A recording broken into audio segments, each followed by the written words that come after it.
You know, my son and I were talking last night about current events, and we talked about this or that, or you're supposed to start with some sizzle, something that makes you stand out, because you want to be memorable, and you want to make sure people know who you are.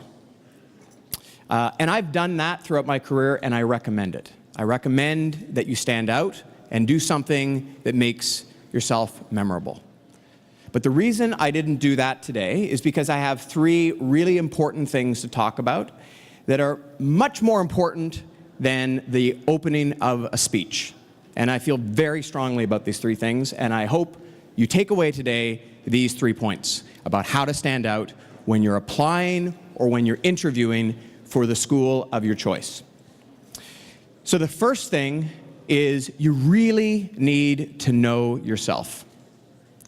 Understand what motivates you, and I'll talk more about that in a second. The second thing is you've got to get excited about it. It's about you. It's your story, and you have to really get excited about how you feel about the things that motivate you and excite you every day. And the third thing is you have to learn to tell that story really authentically. It has to be in your own voice in order to be credible and in order to stand out.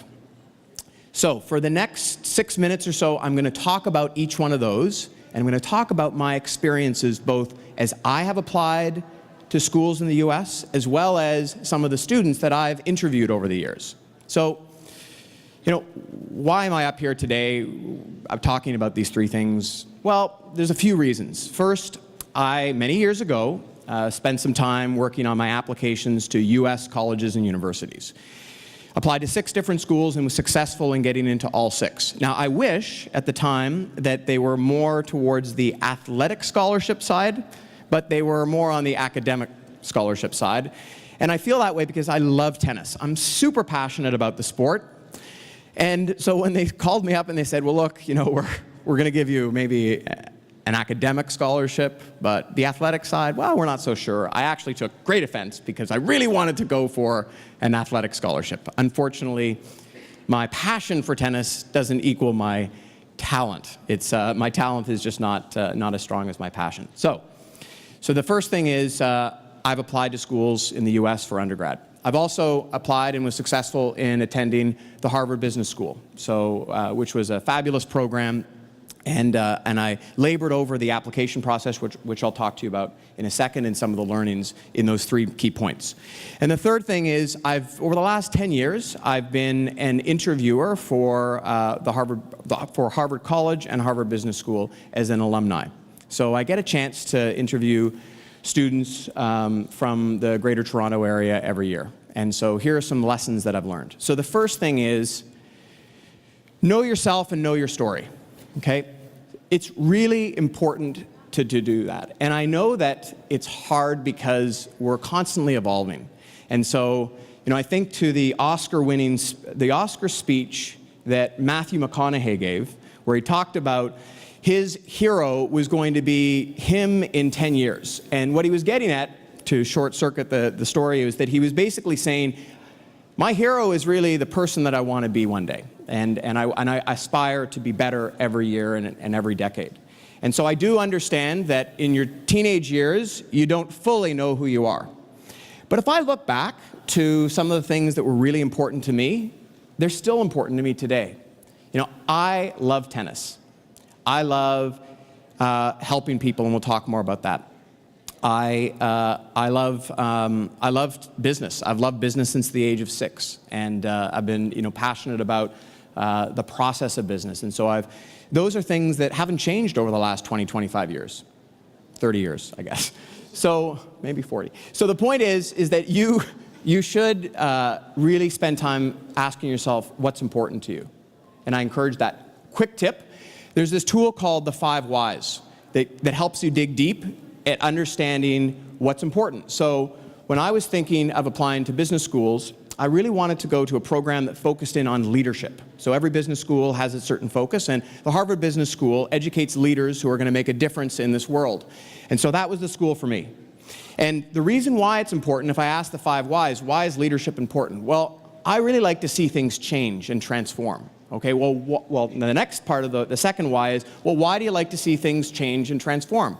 Well, I like to see things grow, and I like to see people grow and develop. Okay, well, why do you like to see that?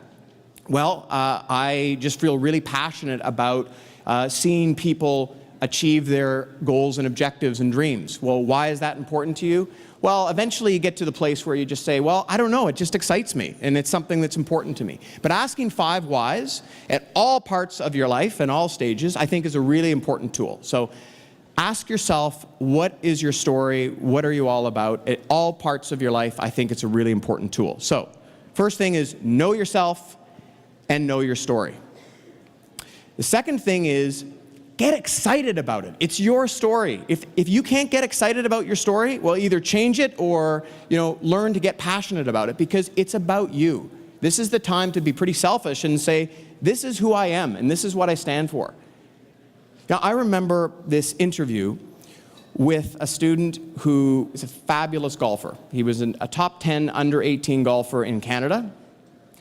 And he talked to me about, now some of you that know golf, probably this isn't that interesting to you, but for me it was really interesting because he talked to me about golf and he said, well, depending on the type of grass and depending on the time of day and depending on the sun, you actually can get down on the ground and you can see that the grass sort of leans towards the sun. And so I see a nod. Yep, gentlemen, you know what I mean, right, sir? Yeah. Okay. So he was describing this with such zeal and passion about how, depending on the day, and he'd go on the course before a tournament, and he'd get down and he'd look, and he'd calibrate, and then he would change the course of his putt based on the sun and the grass. And I had no clue about that kind of a process, but it was because he was so passionate about the questions I was asking him during our interview that he was able to talk to me about that. Conversely to that, I've talked to students that have told me that the most important thing to them in this world is reading books. And then I said to them, what have you read lately? Absolute crickets, silence. I thought, you want to go into literature and you can't tell me the latest book you read. Be passionate. So know your story and get excited about it. The final thing I want to talk about is how you're going to tell that story. The first thing is you've got to spend a lot of time thinking about how you want to tell that story. And so I remember there was a question in the Harvard interview process that was, tell about a defining moment in your life. Okay? And I remember, I put that question down. I read it and put it down and read it and put it down at least 20 times. I probably started trying to write about it as many times over. I finally one night took time, wrote it all down, and then put it away. And then came back to it and put it away, and then had some friends and family read it over and gave me some suggestions. But the point is that I labored over those questions. And so it is never too soon to start thinking about your story and how you're going to tell it. Because when you do, you get to a place where you start to feel very comfortable about who you are, what you're excited about, which will impact some of the extracurriculars you do, and it'll also impact how you tell your story. Telling your story, and just a couple thoughts. I don't want this to be, please don't quote me on this exactly, but I do encourage, as excited as you can be about telling your story, I do think it's important to tell your story in a succinct manner.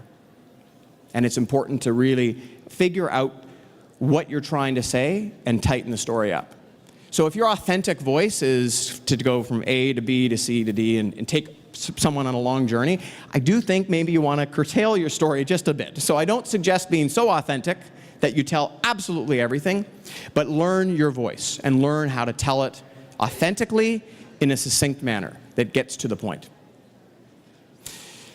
So I said that you should never open a speech with something just like, hi, my name is Christopher, and I'm going to talk about how to stand out, because of all those reasons I said.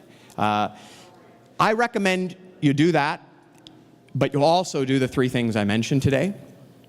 And I'll leave you with something that I remember reading when I was thinking of applying to US schools that really helped propel me to dream.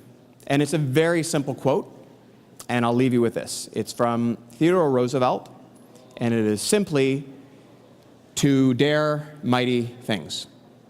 Thank you.